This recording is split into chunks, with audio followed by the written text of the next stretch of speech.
오늘 우리 12번째 덕목을 나눕니다. 많이 왔네요. 자, 앞에 나누고 있는 것들 잘 외우시죠? 처음 5가지가 뭐였죠? 오온, 시, 자, 교. 그렇습니다. 또 6번째부터 10번째까지가 뭐죠? 무자, 성, 악, 불. 그리고 마지막 11번째부터 15번째까지가 진, 참, 및, 바, 견이었어요. 진참, 및, 바, 견. 우리 초성만 딱 들으면, 첫 단어만 들으면, 진 하면 벌써 뭔지 기억나시죠? 진리와 함께 기뻐하고, 이렇습니다. 자, 그 중에 진참의 참이에요, 오늘. 참는다는 겁니다. 참는다. 그럼 벌써 인내라는 게 첫 번째 오온 시작의 오부터 무자 성악불의 성내지 않는다에 이어서 인내에 해당하는 것만 벌써 3번째예요. 자, 그런데 크게는 인내지만 같은 인내의 반복이 아닙니다. 같은 인내의 반복이 아니에요. 자, 우리 한번 돌아보시죠. 오래 참고 다음에 성내지 않고의 이제 성이 있었는데, 성낸다는 거는 이렇게 격분하는 거, 폭발하는 거, 그렇죠? 버럭하는 거였습니다. 그거 하지 않는다는 거였죠. 그때 그 말씀에 우리 떠오르실 거예요. 수동태로 이것을 말씀하셨던 거, 수동태로.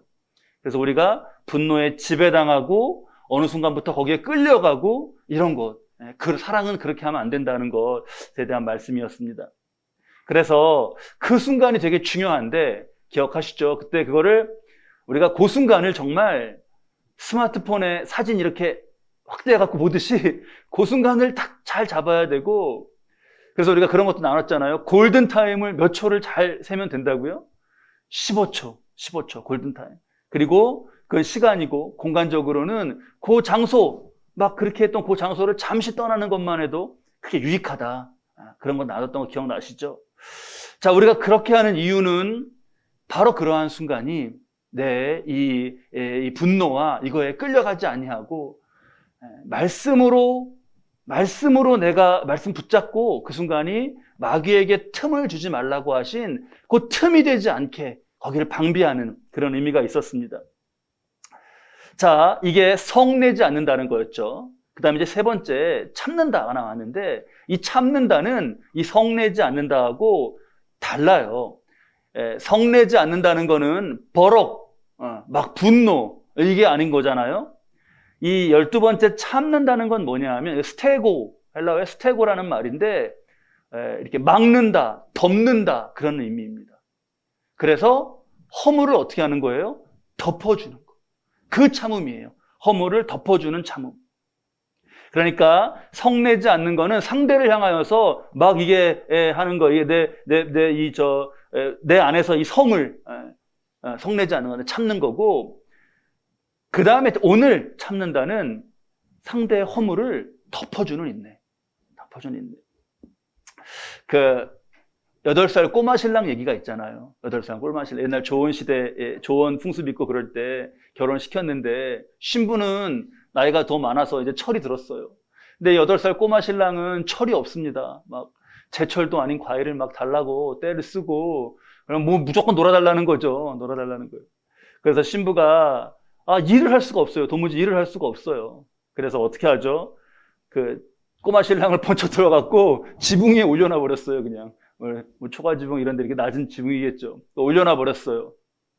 올려놓고 나니까 이제 됐어요. 근데 이게 웬일입니까? 하필 그때 호랑이 같이 무서운 시어머니가 저기서 문으로 들어오시는 거예요. 지금 신부 이제 며느리는 난 죽었구나. 불호령이 떨어질 텐데 나는 죽었구나 라고 그러고 있습니다. 근데 이 꼬마 신랑이 그 지붕에 올라가 있는 꼬마 신랑이 어머니가 들어오는 거를 보더니 신부한테 뭐라 그래요? 색시야, 큰 호박 딸까 작은 호박 딸까? 그래요. 그 말을 듣고 신부가 아이고 살았다 그러면서 작은 호박 따갖고 몇 개 따갖고 내려오면 돼요. 그래가지고 넘어갑니다. 그 후로 아주 꼬마 신랑을 그러니까 이렇게 사이가 좋게 잘 아끼면서 살았다는 그런 얘기잖아요. 덮어주는 거죠. 우리 잠언 17장 9절 말씀 한번 볼까요? 잠언 17장 9절 말씀. 우리 함께 이 말씀 읽도록 하겠습니다. 잠언 17장 9절 말씀에 함께 읽겠습니다. 허물을 덮어주는 자는 사랑을 구하는 자요, 그것을 거듭 말하는 자는 친한 벗을 이간하는 자니라. 자, 이렇게 허물을 덮어주는 사랑을 잘 깨달으면서요, 그런데 그 앞을 보면 모든 것을이에요. 모든 것을 참는다. 그러면 모든 것을 덮어준다가 되지 않습니까? 우리 앞에 말씀 한번 떼어줘 보실까요? 고린도전서. 모든 것, 저기 앞에 모든 것이 있단 말이에요. 모든 것을 이렇게 덮으면 안 되지 않습니까? 당장에 우리가 같은 말씀 앞에 봤던 불의에 대한 말씀이 있었잖아요. 불이 몇 번째였나? 오온, 시자교, 무자, 성악, 불. 거기에 불 나오죠. 불의를 기뻐하지 않는다고 했습니다. 그러면 불이나 죄도 만약에 그냥 다 덮어줘야 돼. 그러면 그게 안 되잖아요. 그래서 무조건 다 덮어주고 받아주다가 아들이 사형수가 돼서 어머니 귀 깨문 얘기가 그래서 나온 거잖아요. 잘 구별해야 됩니다. 모든 것을 참는다는 거는 아무거나 참는다는 게 아니에요. 우리가 그렇잖아요. 집사님, 우리 뭐 드실래요? 그러면 뭐라고 대답해요? 뭐든지 좋아요. 이렇게 대답하시잖아요. 그때 뭐든지 좋다는 거는 술도 좋고 소주도 좋고 맥주도 좋고 아무거나 해로운 것도 다 이게 아니잖아요. 그런 의미가 아닌 거예요. 그러니까 성경에서 이게 허물과 죄를 동의어로 쓰실 때도 있습니다. 그게 에베소서 말씀인데요. 우리 한번 잘 구별하시면서 보시죠. 에베소서 2장 1절 말씀. 그는 허물과 죄로 죽었던 너희를 살리셨도다. 저기서 허물은 죄와 이렇게 같은 의미로 쓰시면서 이게 반복해서 강조하시는 의미예요. 근데 잘 보면 일부러 죄, 불의 이런 걸로 간 게 아니고, 그게 아니고 어떤 미숙한 점, 또 단점, 또 실수, 이런 허물이 있단 말이에요. 자, 말씀은요, 그걸 다르게 취급하셔요, 다르게. 그래서 우리 한번 말씀, 여호수아 20장 3절 말씀 보시죠. 우리 함께 읽겠습니다. 부지 중에 실수로 사람을 죽인 자를 그리로 도망하게 하라. 이는 너희를 위해 피해 보복자를 피할 곳이니라. 이 사람을 죽인 것에도 실수로, 부지 중에 그렇게 된 일이 있잖아요. 그래서 우리가 잘 정리해야겠어요. 우리가 죄에 대한 태도가 분명하지 않습니까? 성도는 죄에 대한 태도가 분명해야죠. 죄 지으면 안 돼. 죄 지으면 안 돼. 이렇게가 되는 거잖아요. 그런데 허물의 경우에는 우리가 거기에 이 죄에 대한 태도가 아주 명확했던 것처럼 허물에 대한 태도, 실수, 흠에 대한 것도 명확해야 돼요. 그건 뭐냐 하면 허물을 덮어주는 자. 그게 바로 사랑을 구하는 자입니다. 실수나 허물이 누구나 있습니다. 누구나. 우리 창세기 6장 9절 말씀 보시죠. 이것이 노아의 족본이라. 노아는 의인, 당대 완전한 자. 그는 하나님과 동행하였다. 야, 노아는 어떻게 이렇게 칭찬을 많이 받았을까요? 노아는 우리에게 본보기가 되는 매우 중요한 인물이에요.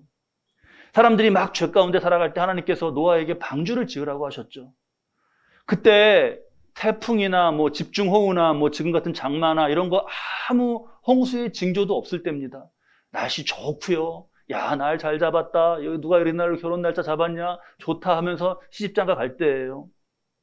그때 노아가 묵묵히 방주를 짓지 않습니까? 그게 창세기 6장 22절 말씀인데요. 우리 이 말씀을 함께 같이 읽을까요?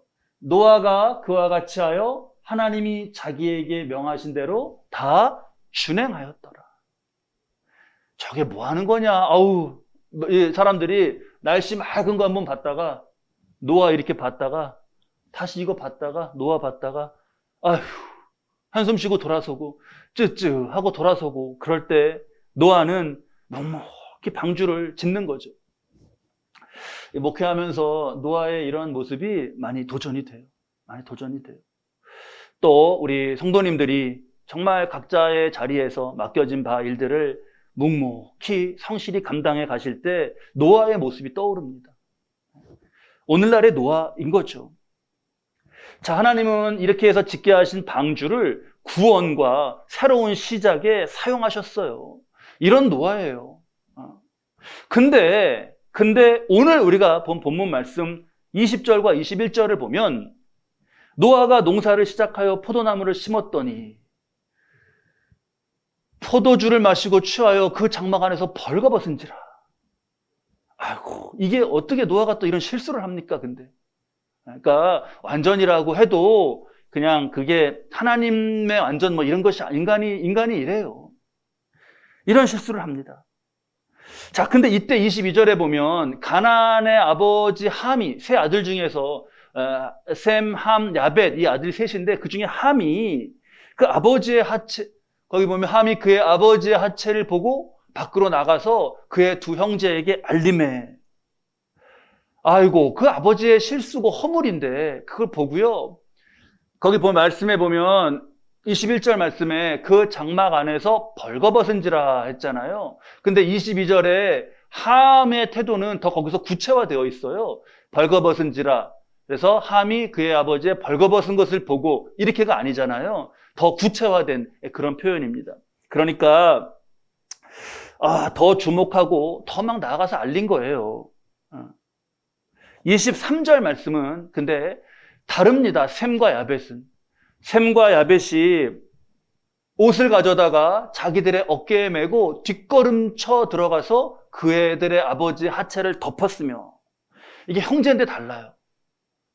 지금 23절의 그 옷, 우리에게는 거기에 뭐가 다른 게 붙어 있지 않고 셈과 야벳이 옷을 일했는데 히브리어 직역으로는 그 옷이에요. 그 옷. 그러니까 그 옷이니까 뭐가 전제되어 있는 거예요. 지금 함이 아버지 이렇게 하고 보고 막 그 옷까지 이렇게 가지고 나와가지고 막 이렇게 아버지는 완전히 더 벌거벗겨지고 자기는 그거 갖고 막 더 재밌고 뭐 그렇게 얘기한 것이 암시되어 있어요. 야, 아버지가 뭐 저러냐? 무슨 권위도 없이 아버지가 아이고 술에 취하셔갖고 저렇게 그냥 몸을 다 권위도 없이 발가벗고 누우셔갖고 주무시냐? 저 봐라 하면서 나가서 형들에게 그렇게 알리고 한 거죠. 자, 노아가 술에 취해서 이러한 모습이 된 거, 아버지의 권위, 품위 얘기하면요, 할 말이 없습니다. 할 말이 없는 모습이에요. 노아의 할 말이 없어요.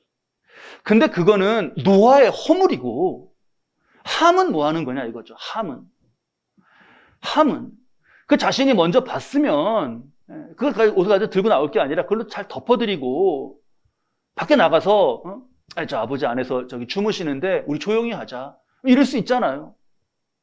다음 날 아버지께만 좀 조용히 아버지 이러이러한 일이 있었습니다 말씀드릴 수 있잖아요. 얼마든 1대1로 충고하는 거 할 수 있습니다. 그건 진실한 대화잖아요. 서로 얼마든지 할 수 있죠. 만약에 그렇게 진실하게 1대1로 아버지에게 말씀을 드렸는데 아버지가 막 그래도 화를 내, 그러면 그건 노아가 잘못하는 거죠. 그렇죠? 그렇게 하고 1대1로 진실하게는 그렇게 하고 다른 사람에게는 앞에서 허물을 덮어주는 거죠. 근데요, 함의 이 모습이 오늘날 똑같이 그런 죄성의 자극을 받으면서 행하는 이들 가운데 변치 않고 함의 모습이 이어져 가요. 여러분, 우리의 세대를 표현한 말 중에 칠면조 세대라는 말 들어보셨어요? 칠면조 세대? 칠면조, 풍조 이런 말. 뭐냐 하면요. 칠면조에게는 이런 습성이 있다고 하네요. 그러니까 이게 한 우리 안에서 칠면조들이 잘 지내는 거예요. 잘 지내는데 그러다가 어느 한 마리가 뭐 어디 가거나 그래갖고 이렇게 상처가 날 수 있잖아요. 그 상처가 나면 다른 무리가 막 모여들어서 그 상처를 막 쫀다는 거예요. 그래서 자연히 상처가 막 더 커지겠죠. 그러다가 그 공격을 받은 칠면조가 피가 나고 쓰러진 뒤에야 무리가 돌아선다는 겁니다. 그래서 칠면조가 죽기까지 한대요. 이 너무 고약한 습성이잖아요, 아주. 근데 이 세대가 칠면조 세대라고 닮았다라고 말을 할 때 많은 사람들이 수긍을 해요. 그래, 맞아. 이렇게요.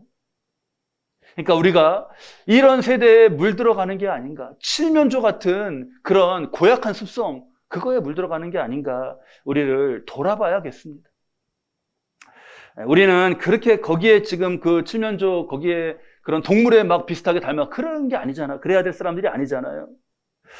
우리가 절대 잊어서는 안 되는 거. 신자가 절대 잊어서는 안 되는 거 뭐죠?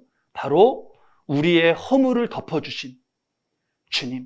십자가는 그거잖아요. 십자가의 보혈은 그게 우리의 허물, 실수, 나아가서 죄까지도 용서하시고 덮어주시는 그런 것이잖아요.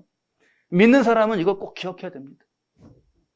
오늘 이 십자가의 은혜를요, 좀 더 이렇게 좀 깊은 의미로 그 성막의 지성소 안에 있는 그 증거궤, 그 의미를 깨달으면서 풍성하게 의미를 좀 나누고자 해요.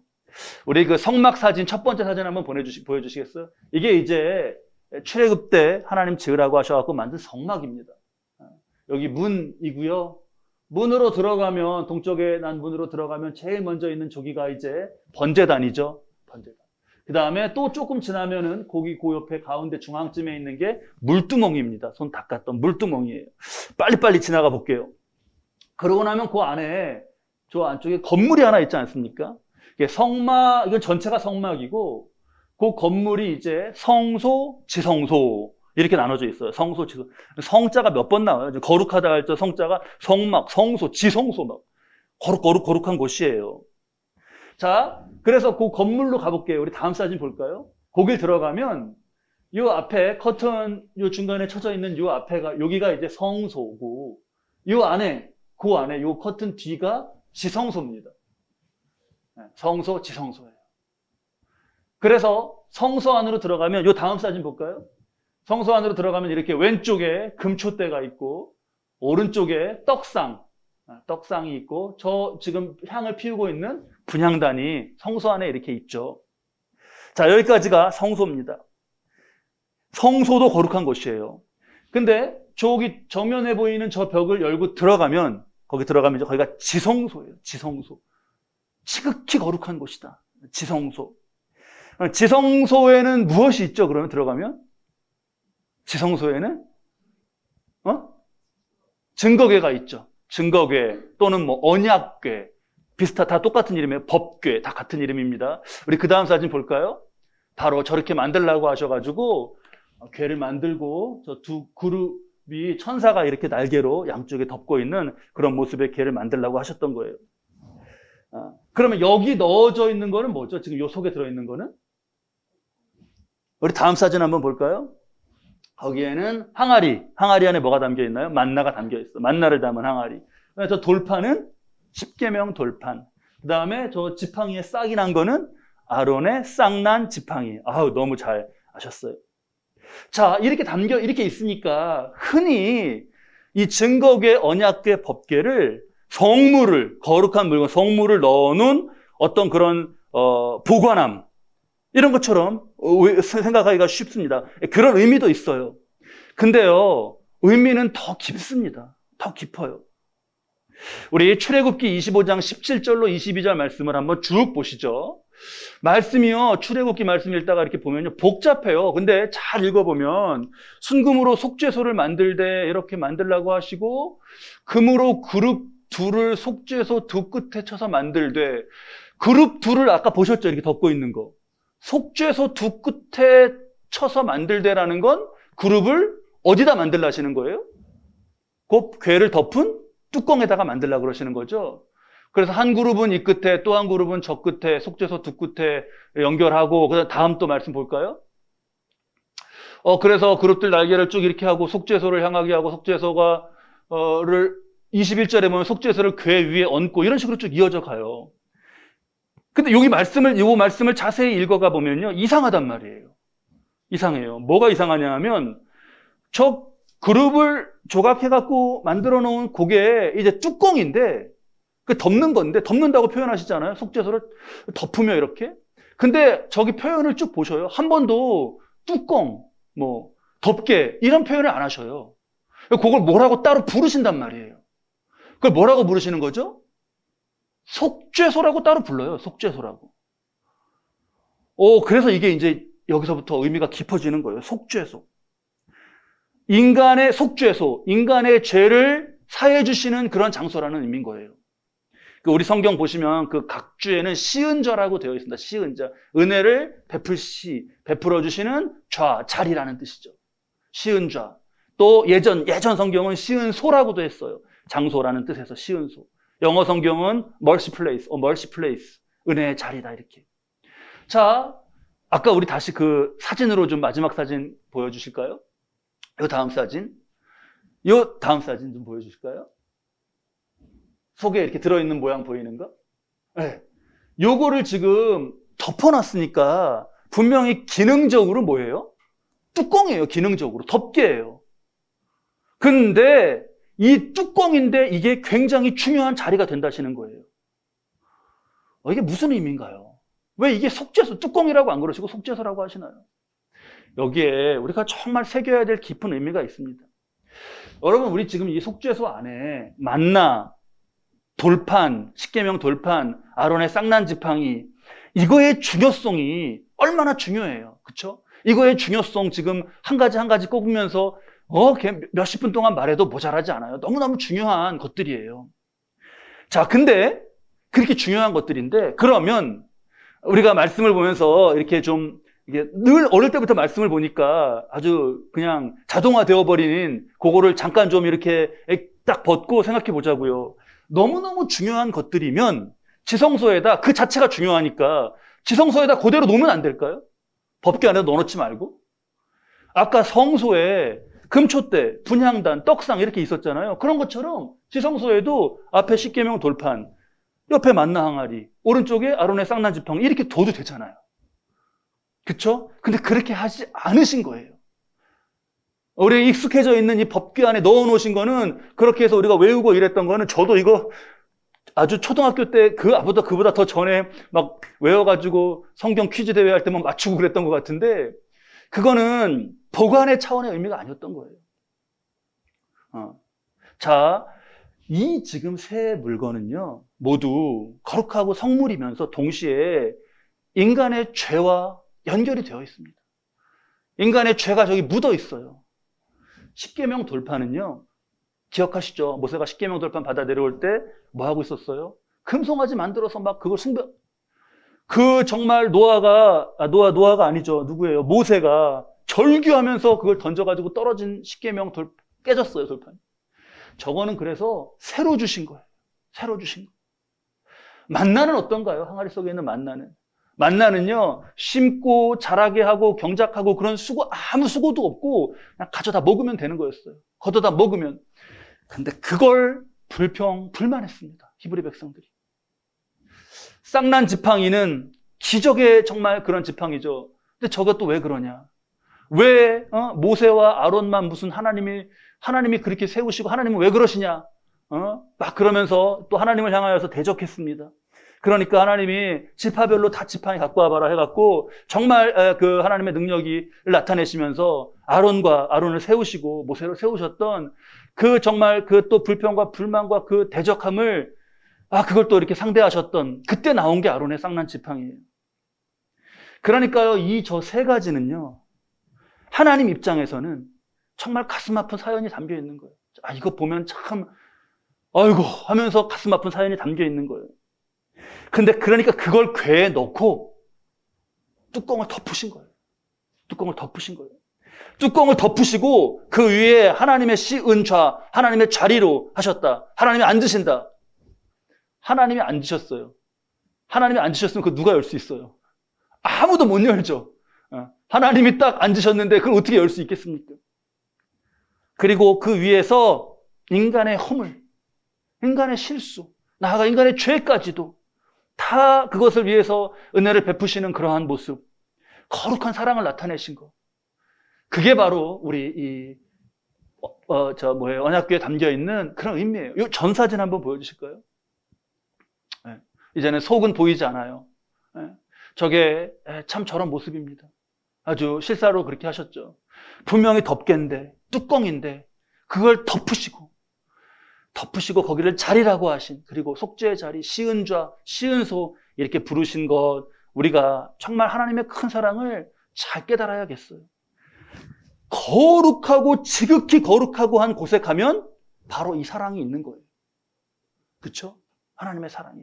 그러면 우리가 오늘날 우리의 삶의 자리에서, 일상의 자리에서 우리의 마음과 우리의 말과 우리의 행동 가운데 누군가의 허물을 덮어주는 사랑이다 그러면 지극히 거룩하다 하신 그곳에서의 사랑과 이게 연결이 되는 겁니다. 얼마나 중요해요. 얼마나 중요해요. 시은좌, 하나님의 이 사랑을, 이 덮으시는 이 사랑을 생각할 때 이게 마음이 너무 감동이 돼요. 하나님의 사랑이. 그러면서 오늘날 작은 허물도 막 크게 얘기하고 막 그냥 서로 쪼아대고 이러는 우리의 세대를 떠올릴 때 마음이 아픕니다. 또 반대로 그런 세대이기 때문에, 지금이 그러한 어떤 풍조가 있기 때문에 이런 어떤 시은 덮개 같은 것, 우리가 정말 어떠한 일에 대해서 사랑으로 덮어주고 하는, 허물을 덮어주고 하는 시은 덮개와 같은 그러한 모습이 있을 때 우린 너무나 그게 기쁘고 너무 소중하고 감사한 거죠. 저도 얼마나 허물이 많은지 모르겠습니다. 저도 허물이 참 많아요. 또 다른 분을 두고 이렇게 얘기하고 할 때 말 실수를 하기도 하죠. 근데요, 그렇게 이제 어느 분이 오셔서 목사님 막 걱정도 많이 해주시고 기도해 주시고 하셔서 너무 감사하다고 막 환히 웃으시면서 얘기하셔요. 그래 어떻게 된 건가 이렇게 이렇게 알고 보니까 말을 이렇게 전달해 주신 분이 행여라도 오해가 될 수 있는 말들은 다 이렇게 가려주시고 좋은 말을 잘 전해주신 거예요. 좋은 뜻을 잘 전해주신 거예요. 오해는 마셔요, 여러분. 제가 어디서 막 해서는 안 될 말하고 누구 막 아픔을 드러내는 말하고 그렇게 살지는 않습니다. 근데요, 그렇잖아요. 어떤 말도 어떤 부드러운 말도 허물로 잡으면 다 잡혀요. 허물로 잡으면 다 잡혀요. 아무리 좋은 말도요, 허물로 잡자고 하면 다 잡힙니다. 허물을 덮어주는 게 뭐예요? 없는 허물도 막 만들어내는 세상인데, 그런 가운데 우리가 묵상하게 되는 하나님의 언약궤, 시은좌, 그리고 우리가 정말 시은 덮개로 그렇게 덮어가면서 사는 사랑, 얼마나 귀한지 모르겠어요.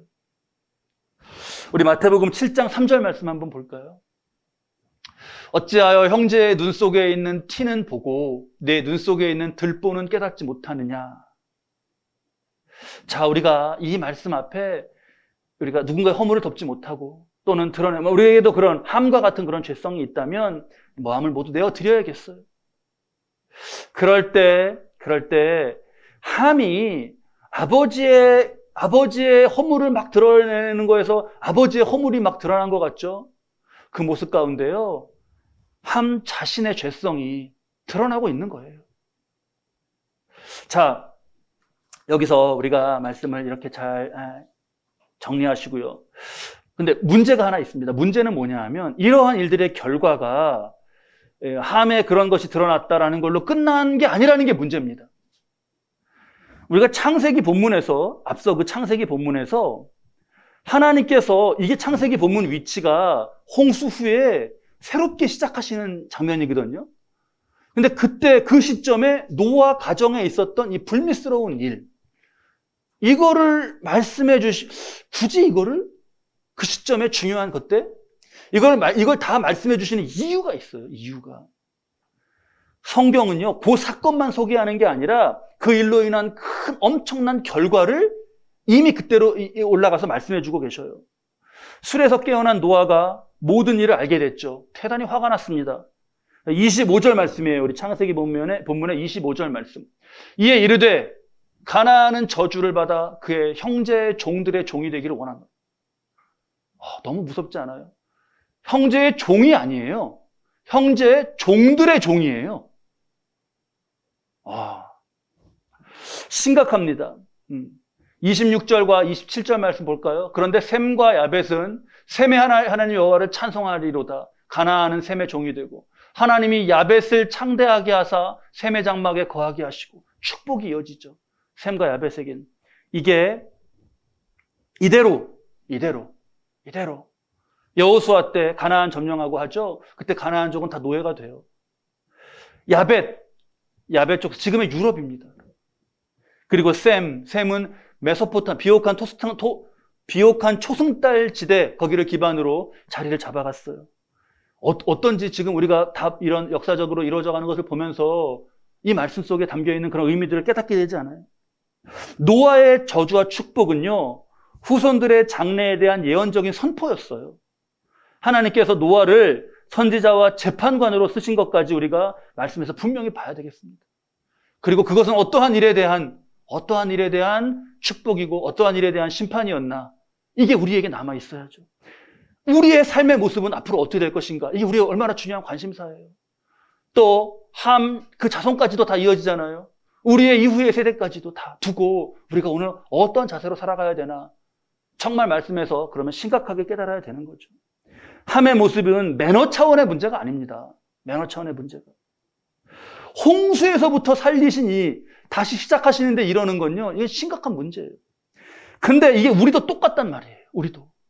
우리도 시은좌, 속죄소, 십자가의 보혈로 사함을 받은 우리가 다시 형제의 티를 비웃고 과장하고 다른 사람의 허물 들춰내, 그러면 똑같이 함과 같이 심각한 문제가 되는 거예요.